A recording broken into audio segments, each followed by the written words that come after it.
All right, so big picture, what are the most important things organizations should understand or just keep in mind about the 2024-25 winter weather season?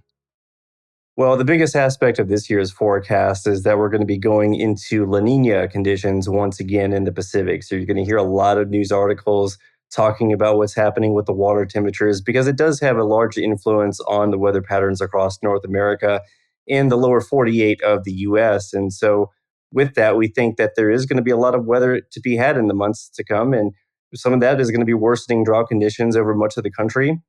There's also going to be very large areas that are going to be below normal in terms of seasonal temperatures, but then there's also going to be very large stretches of the country that are going to be drier and above normal. But in the middle of all these different factors, there's still going to be a lot of winter weather to talk about in the months ahead.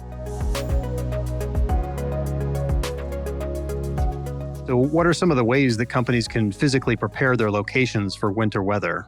Well, when it comes to the exterior, because let's face it, we have to start there. That's where your business is going to be most exposed to the elements. You have to think about inspecting your roof well before any winter storm comes about, especially when it comes to your gutters. You want to make sure there's no chance of increased ice damming or snow buildup, because once some of this starts to melt, you could actually run into flood related issues with seepage through some of these leaky areas, and that could cause a whole different set of challenges. When it comes to winterizing your parking lot, you need to make sure you have adequate amounts of sand before one of these major winter storms dumps a lot of snow. You also have to think about your overnight and weekend employees, because most of the staff may go home for those 2 to 3 day stretches, but then when temperatures cool down on a Friday night, you still have staff coming and going through your business, and they can't make their way out of the parking lot because it's too slick or someone has a slip and fall accident. Those are all things that you need to take into consideration. Inspect and protect your pipes. We all kind of know by now that your pipes need to be insulated, but also know where the shutoff valve is in the case of a pipe burst. The last thing you need is you have a major pipe incident and you don't know where the valve is to shut things off and prevent further damage and flooding. So those are just some of the basic things. But also when it comes to telling your employees to make it into the office, let's say it looks like on the surface that it's going to be a low end winter weather event. Sometimes these weather forecasts can change rapidly within a span of just 2 to 3 hours. A lot of people get caught out in the elements on the roadways. What could look like an easy drive all of a sudden turns chaotic. The roadways start to worsen. And the next thing you know, you're stuck on the interstate for 12 plus hours. You might not have enough warm protective clothing. You may not have blankets. You might not have water.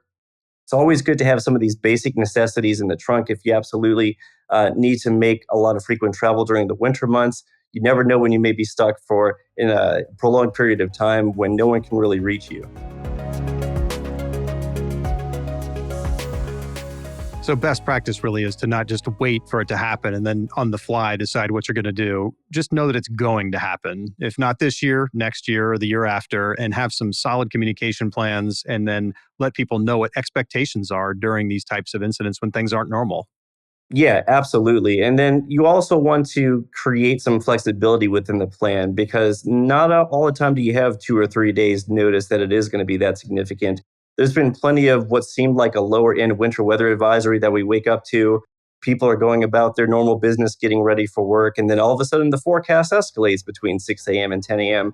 So you should have a rapid snap in place plan for those couple times out the year where things maybe start to happen unexpectedly. There is at least some sort of contingency in place for those moments.